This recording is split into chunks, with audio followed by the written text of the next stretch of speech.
Hello, welcome to our 10-minute video about science instruction in your homeschool. My name is Ann Keebler. I'm a former high school biology teacher. I have a degree in biology and a minor in chemistry. And so it's no secret that I love science and I love to teach it. But I'm here to share with you some tips and some information that I'm hoping will help you teach science in your homeschool. One of the things I think is important about teaching science in your homeschool is how teaching science allows you to explore God's world. As you're reading books with your children, they might come up with more questions that they have. And so you can take the scientific method, the different steps of coming up with a question, doing a little research, reading things together, coming up with an answer to that question, but then coming up with some sort of test to see if that's right, taking data, making conclusions based on the data. These are all things that happen naturally in science that will help develop critical thinking skills in your children. The engineering design process is similar, where you see a need, where you can build something to meet that need. You can gather materials, come up with a design, build it, try it out, go back to the drawing board, make improvements on it, and just keep on going. So these different processes are a natural part of learning science and will help develop critical thinking skills in your children. Another really important thing to realize about teaching science is that mistakes are learning opportunities. We have all had that experiment that did not work like it was supposed to. But instead of letting that deter you from trying other experiments, take it as an opportunity to show your children that when things don't go right, when things go wrong, when you make mistakes, you don't give up. You try again, you try to learn from what happened, try to figure out what went wrong, and so on. So treat all of those things, all those mistakes and things that go wrong, as learning opportunities. One of the things about learning science is that you automatically will gain so much information about God's creation. From all the types of science, biology, chemistry, physics, you are learning how God created the world and the amazing intricacies that He created in all of His creatures and all of the way things work. And it truly is amazing to learn about our Creator in that way. Science also brings together all different fields of study. You learn about more history when you learn about scientists and what time they lived in and what they were studying at that time. You use your language arts skills to design your experiments and come up with your plans. And when you communicate your findings, you are using your language arts skills. And finally, you do use math. I know so many times we get that question, well, when am I ever going to use this? But when you do science, you do use the math skills that you have learned. So all of these reasons I find are so important for teaching science in your homeschool. And so I want to share with you about the curriculum that I have chosen to use, Sonlight. And one of the reasons I chose to use Sonlight at the very beginning when my children were just preschool age, partly because of the science that they included. They included science books at the preschool age, which I discovered that not every homeschool curriculum does. And I found that it is a well-designed product that I have stuck with through all these years, and my children are now in high school. So I wanted to share with you some of the things you get with a Sonlight Science package. You will get an instructor's guide. As a former high school science teacher, I know all about planning and how long it takes to put things together, to schedule what you're going to teach, and so on. So Sonlight has done that for you.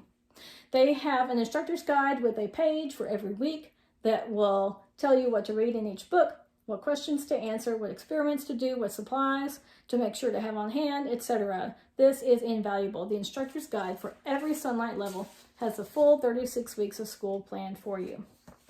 Another thing that's included in the Sonlight package is activity sheets for the children at the elementary age level. And one of the things I love about the activity sheets is that they are worksheets, but they're not busy work in the least.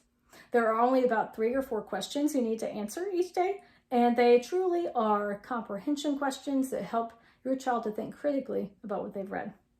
And another thing you get with the Sonlight Science package is all the books. I've got some of the books from the K-level science. It comes with some little Usborne books about different topics. And as I flip through these, you will see the different topics that are included. A multitude of topics. So no one gets bored. You're always learning about something different. And the books are such high quality books that you will be reading through and working through together. In addition to all the books to read, there will be an experiment to do each week from this Discover and Do science book. So the experiment will go along with what you're reading, and you will discover things like, what do beans need to sprout, as you are learning about plants. So Sonlight provides you with everything you need to be able to successfully teach science to your children. In fact, you can actually combine children in different age levels or different grade levels together to do science, because you are reading books together and you're working experiments together, so that you can really cooperate and do it all together and not have to have a separate science for every child in your house. Oh, the supply kit. I need to mention that. The supply kit will give you all the handy things that you may not necessarily have around your house, like a snake tongue cutout in Science Cake. So it will provide you with all those different things you need. And when you get to high school, now I will admit, my children were a little disappointed when they got to high school.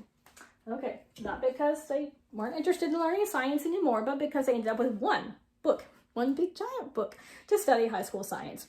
But it really is okay. You don't get the wide variety of topics once you hit high school, but that is just the nature of it.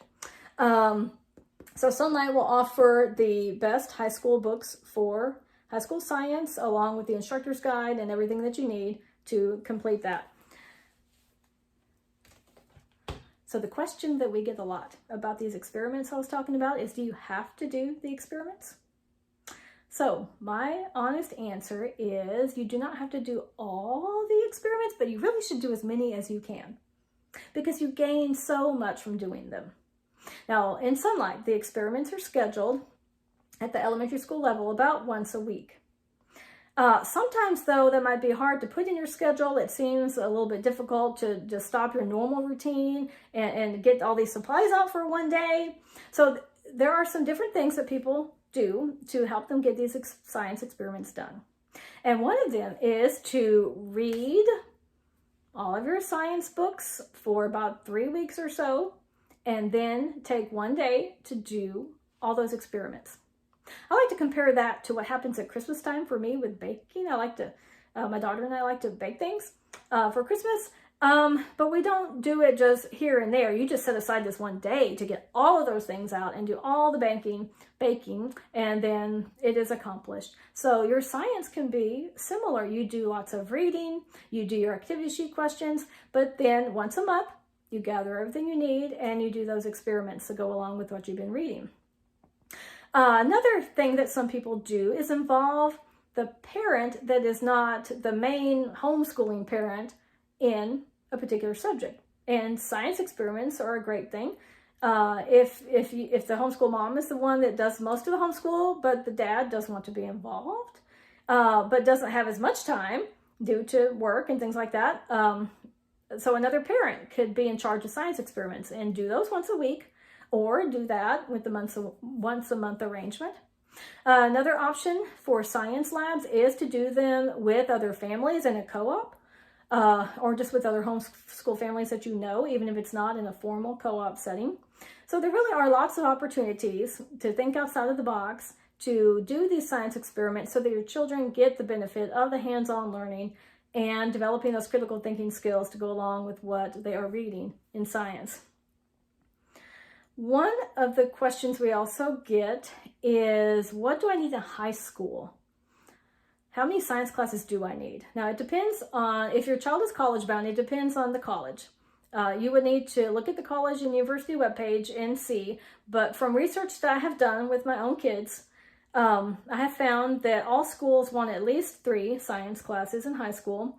Some do want 4, and 2 of them need to be a lab science. Out of biology, chemistry, and physics, 2 of those need to be lab sciences.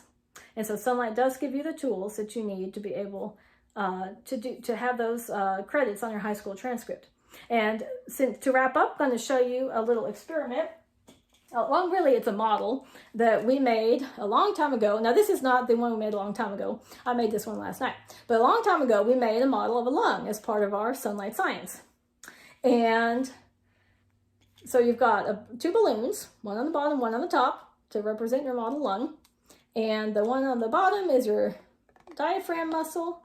And you can see that just by using this muscle, you can expand and deflate the lung. And it turns out that this is also a handy demo when you get to high school chemistry.